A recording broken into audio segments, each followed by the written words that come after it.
everybody, my name is Star Raptor and welcome to the channel. Today I'm very excited to review, spoiler free of course, the upcoming novel Star Wars Queen's Shadow. This is written by Johnston, the same person who wrote Ahsoka, which I really enjoyed. So thank you to people over at Disney Lucasfilm Press for sending me this book a little bit early because it doesn't come out until March 5th, but you can still pre-order it wherever books are sold right now. So this is very important for Star Wars, mainly for the character of Padme, because even in Legends, she hasn't really gotten a book that focuses on her. So this is really a first. It's also a first for canon to really explore, at least with the novels, that period that's set between The Phantom Menace and Attack of the Clones. So this book is all about, as the cover suggests, the transition of Padme from being the Queen of Naboo to becoming the Senator of Naboo and getting really involved with the politics. So things aren't cracked up as they are meant to be for her as far as transitioning into the political arena, as far as going to Coruscant and being involved with the Senate. So it's all about her journey and lots of trials and tribulations. What I really enjoyed about this book is it really does feel like a continuation to The Phantom Menace. There's lots of threads that are picked up in this book, which I didn't really expect them to pick up on. We have the character of Padme, right? She has made some pretty dire decisions in The Phantom Menace, such as, unseating Chancellor Valorum to get Chancellor Palpatine into his seat there, and people don't really agree with that decision she made. It was kind of rash and whatnot, and people think that she is still too loyal to Naboo, and that will come back to haunt her as she becomes a senator. And that's one of the main plot points in this book, is does she have her loyalties lying with the Republic in general or just with her home planet Naboo? I also really did enjoy her change as a character. There's a big character change from her being and thinking like Queen Amidala to her becoming a senator that has to roll with the punches and really has to settle into becoming more comfortable. Politics from the outside of things seem pretty optimistic for her, but once she gets into it, things are pretty nasty, and you have to make lots of deals with other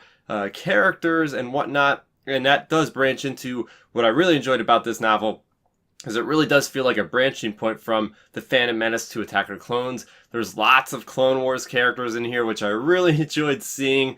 I really liked how they kind of combine these different eras of Star Wars to really make this like seamless jump from The Phantom Menace to Attack of the Clones.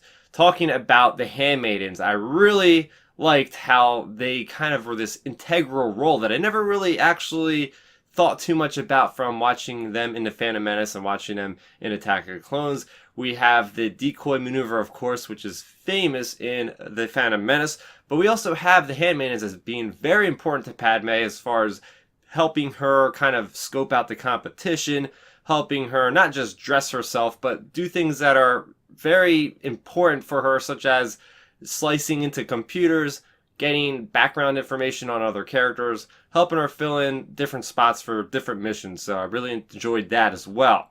Talking about dressing, if you are a fan of very, very deep descriptions of clothing, you are going to love this book, because there are lots of moments of just the descriptions of these elaborate elegant dresses that Padme is wearing. Moving over to my negatives of this book, the first one being that this book could have been a little bit more engaging if there was an end goal in mind. It seemed like this was just more like a sequence of events of the kind of formative years of Padme becoming a senator. And in doing that, it did kind of get a little bit dull at points.